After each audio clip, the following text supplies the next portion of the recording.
Welcome to Solvetic, your channel to always learn technology easily. Below in the description, you will find useful links we used in this video.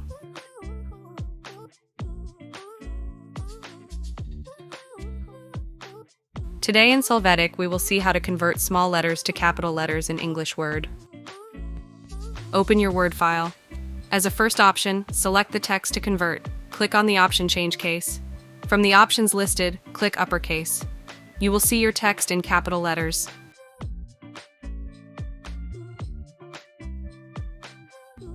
Alternatively, you can select the text to convert and on your keyboard press the Shift keys plus F3. The text will now be in capital letters. Hey, remember to subscribe Solvetic Channel.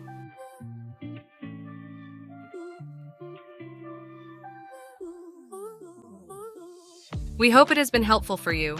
Here are links to watch more videos of your interest and subscribe to the Solvetic channel. Thank you.